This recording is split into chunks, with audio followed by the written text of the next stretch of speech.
Hello guys, Gijoe here, and welcome back to my bunker here in Atlanta, Georgia. So today's video is on unboxing Axis and Allies Europe. Now this is the game that I won here a while back at the 2019 Bloodbath tournament out in Orange County, hosted by Siredblood. And with some of the tickets that I won for the points that we won throughout the two games we played, I put some of the tickets in the box for the drawing for this game, and I was fortunate enough to win this. So this game I know absolutely nothing about other than it's Europe. I've been talking with a few guys, and this game has come highly recommended by some friends of mine, Sireblood and some others, and Corpo24, saying that this is a great game. I think this came out in 1999, so we're talking 20 years ago, and somehow I never managed to get this game. So I'm excited to open this up. Man, 20 years ago, I was 29 years old. Holy cow. And that was like 2 states ago. But nevertheless, let's do an unboxing of this thing. And I'm going to learn about this game, at least what's in it, here along with you guys. Now, of course, some of you probably know this game really well. Maybe you own it. Maybe you've already played it. But this is a totally brand new experience for me, so I'm kind of excited. Let's see what's in here. So I'm going to be very careful. Let's see here. Oh, wait. Here we go. Nice factory seal. All right. So, thanks to Siren, of course, for providing such awesome gifts in this tournament. I think Leatherneck went away with a Battle of the Bulge game, brand new game, which is pretty cool. I've got that as well, but have yet to play it. So here we go, taking off the lid. All right, let's put that right there. Okay, let's move this off to the side. Right off the bat, I noticed the artwork is a lot different than I'm accustomed to seeing, because this is the national production chart. Very, very cool. I have the battle board in red and blue. Okay, I noticed right off the bat that an aircraft carrier in this game can attack at 1, as opposed to not attacking, because of course in global, in the BBR rules, aircraft carriers do not attack. So this kind of goes back to, I guess, the revised and classic version. Interesting, destroyers will attack at 3 as opposed to a 2. Very cool. Armor attacks at 3. Same as out of box, same with submarine, same as fighter. Let's turn on to the defense here. See if there's anything different here. Okay, an anti-aircraft actually defends at 1, different than global. It does not defend. Transports defend at 1, which is different than global. Armor defend at 2 as opposed to a 3, so that's interesting. Artillery, infantry defend at 2. A sub defends at 2 rather than a 1 like in global. Destroyer, an aircraft carrier, defends at 3. Wow, okay.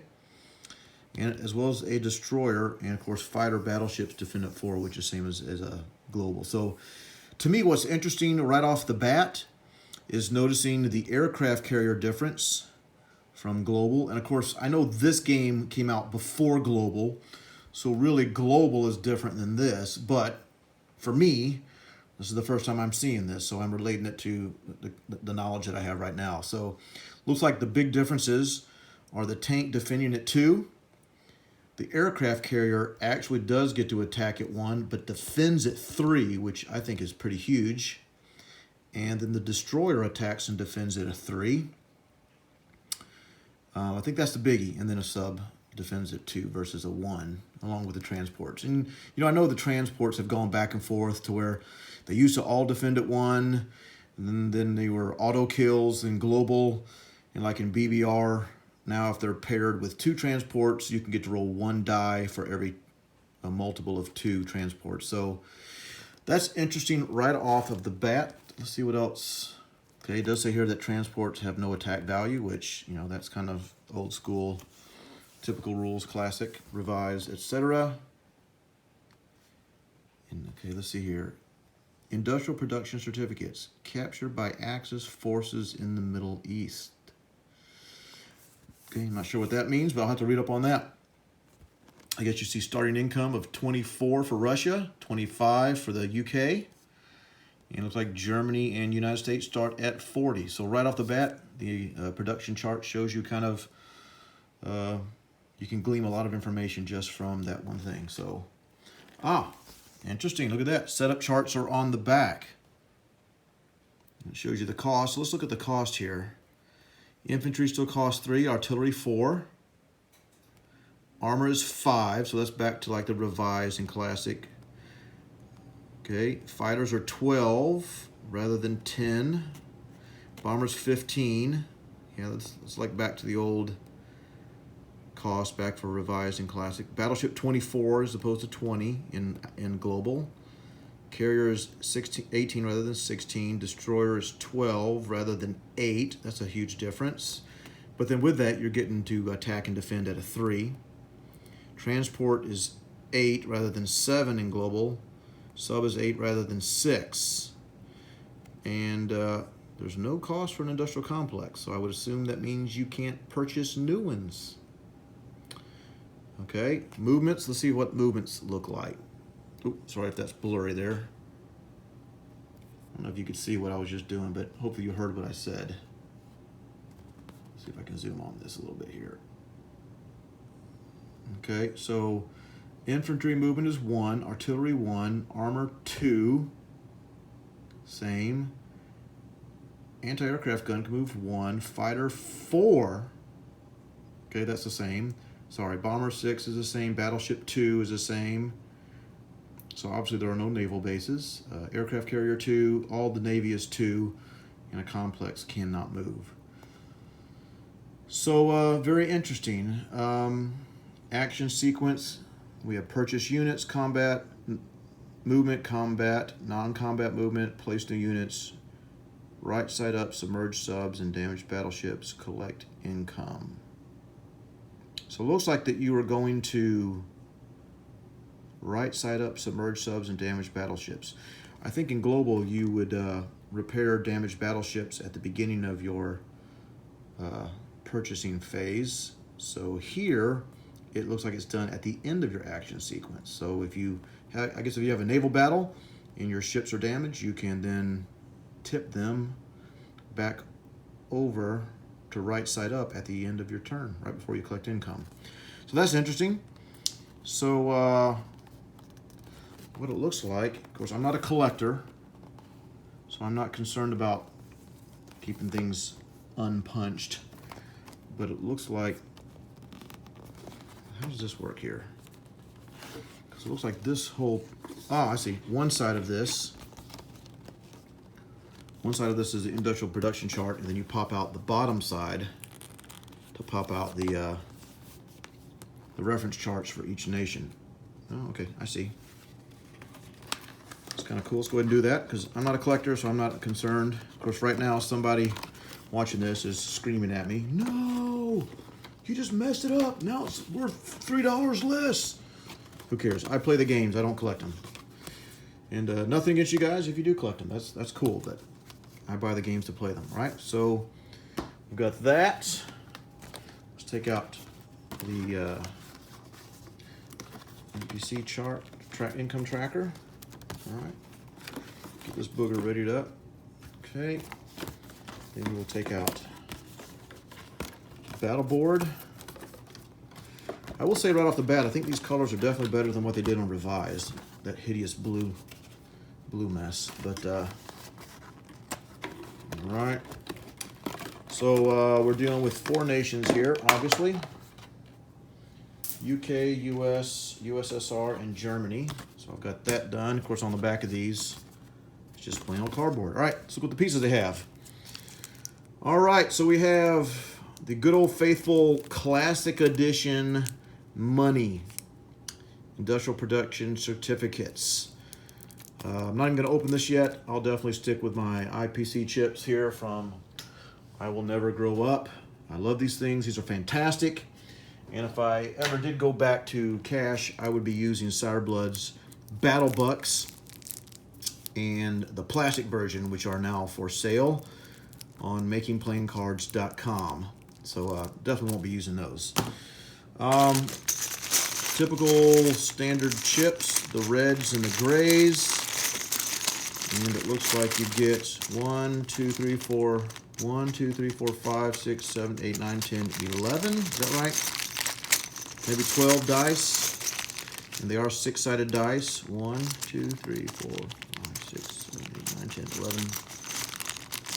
Well, let's just open it up. How about that? Okay.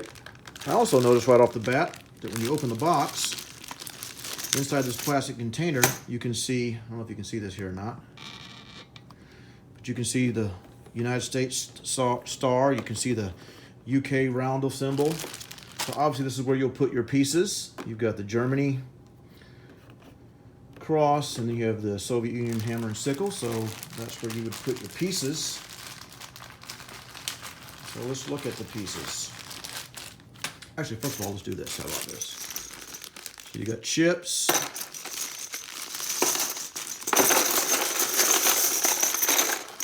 I'm not going to count the red chips and gray chips, but I definitely want to count the dice. So you get 1, 2, 3, 4, 5, 6, 7, 8, 9, 10, 11 dice. Is that right? It's kind of an odd number. Why 11? I'm kind of OCD, and my question is why 11? Why not 12? Why not 10? I would assume there's some type of reason why there's only 11 and not a even number of 10 or 12. I would assume all the chips go here and maybe the money goes here. I'm guessing, and I'm not sure, so sure I like that. But because it doesn't look like there's enough room here to hold all the chips. So since I'm not going to be using this, I'd probably do like red chips, gray chips, what have you. Let's see if there's anything else underneath it. Ah!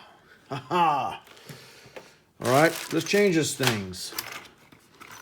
So we have control markers, control roundels. I'm not going to punch these out yet, but you see that, and we'll see some rules. So we'll do that in a second. You can see that the A&A Aircraft are the old classic / revised version, which, to their credit, this is way better than those cardboard cutouts that they started putting in the game. So at least you have an actual anti-aircraft gun, which I think is great. Of course, back to the old classic industrial complexes. I prefer mine from Shapeways, but again, these are way better than any type of cardboard cutout. And it looks like you get, some of these have already fallen off. So let's count these up here. So you get 1, 2, 3, 4, 5, 6, 7, 8, 9, 10, 11. You get 12 industrial complexes. I would assume that's enough since you can't buy any more according to the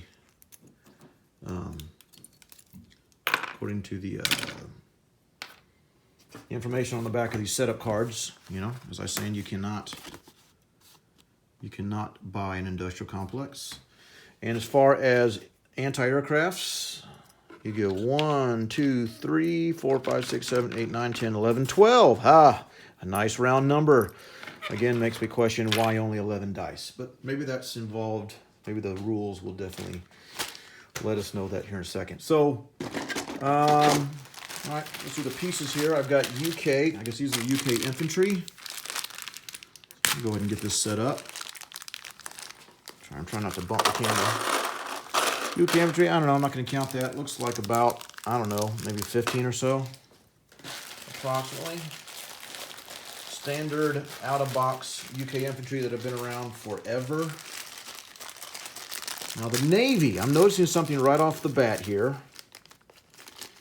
Of course, you got your typical UK bombers, typical UK tank, right?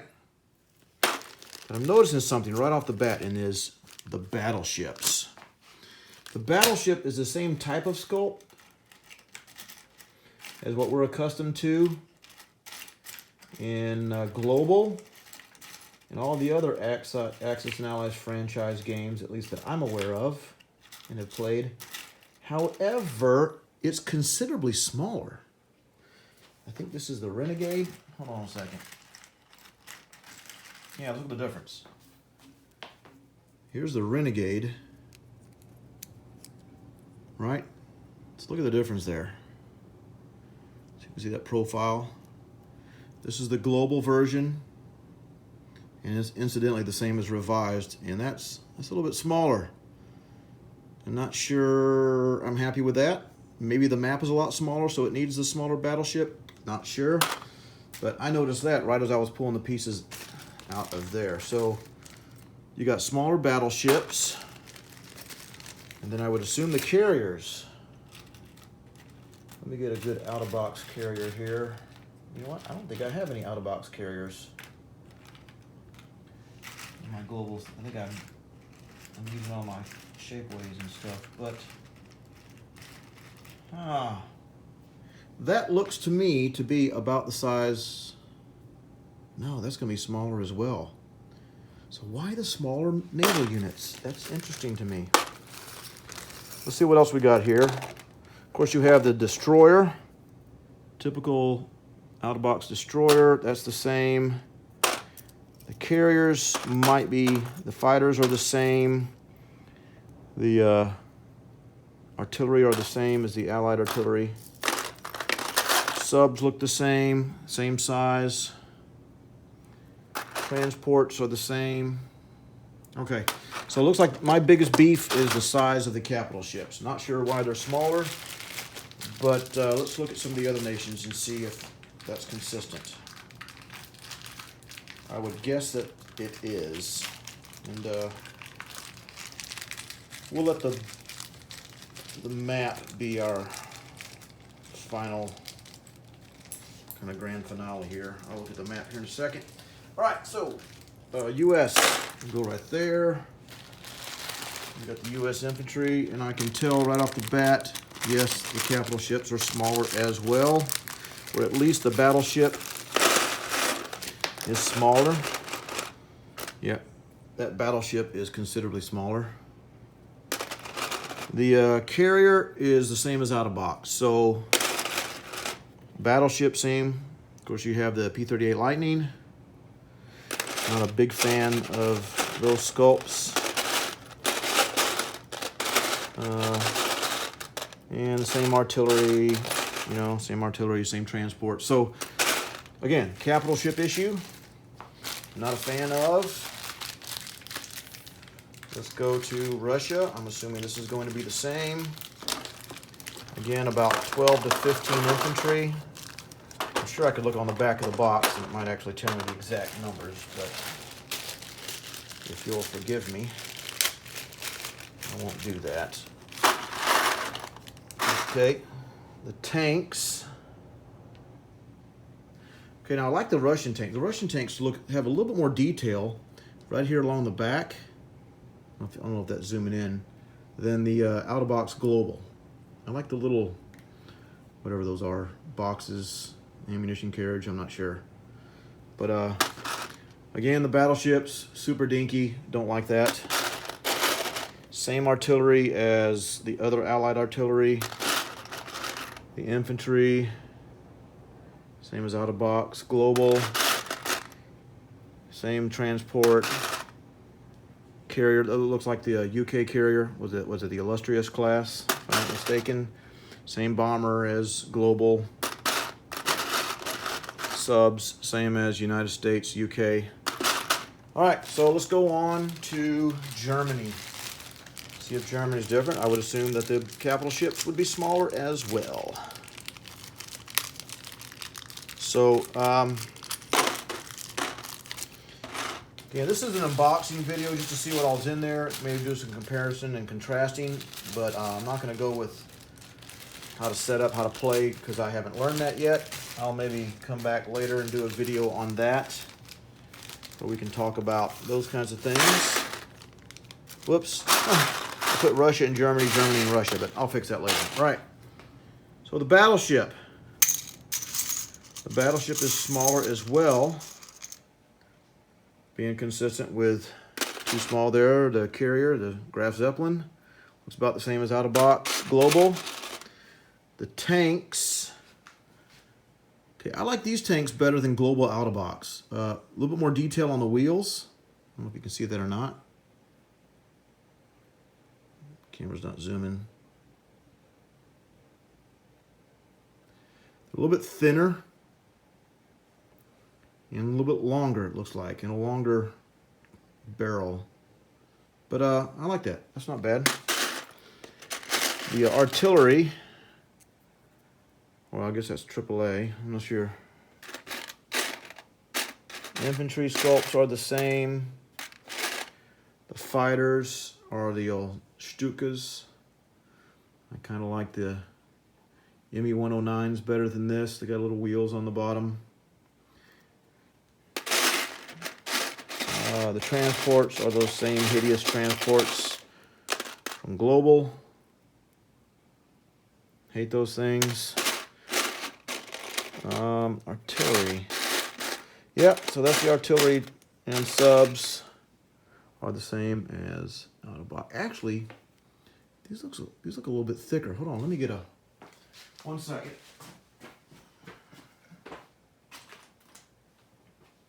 No, they're the same. Yeah, that's the same as Global. I thought that it was going to be a little bit thicker right here. I kind of felt that way, but it's not. All right, so there you have it. There's the pieces. Kind of see what you get, and as far as the exact numbers, I'm not going to go over that right now. That's not what this is about. So let's go to the piece de resistance, the map. Back this up. Whoops, hope it didn't.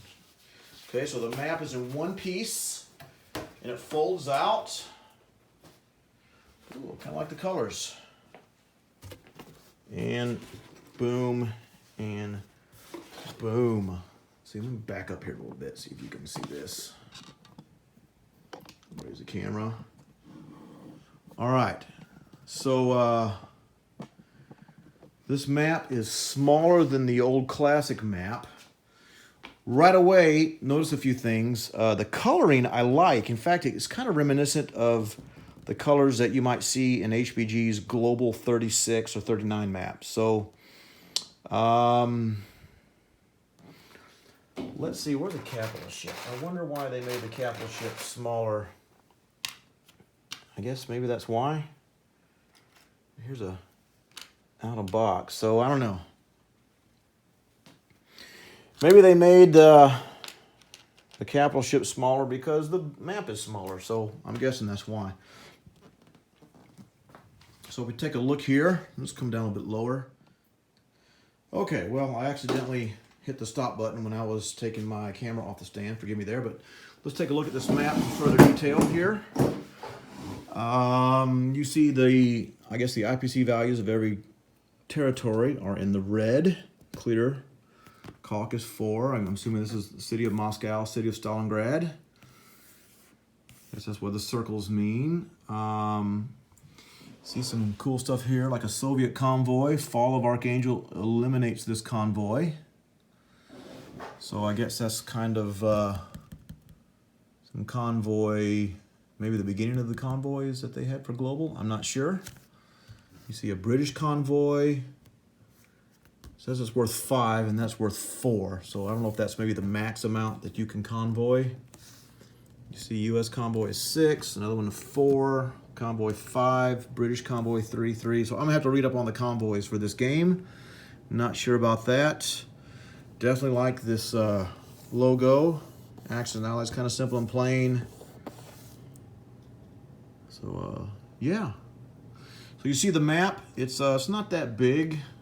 Let me get, I don't have a ruler. Okay, sorry, we're back. So it looks like this map is 30 inches wide. just barely over 30 inches if you include the border. And if we're going to go the height on it, it's going to be, so I can do this without,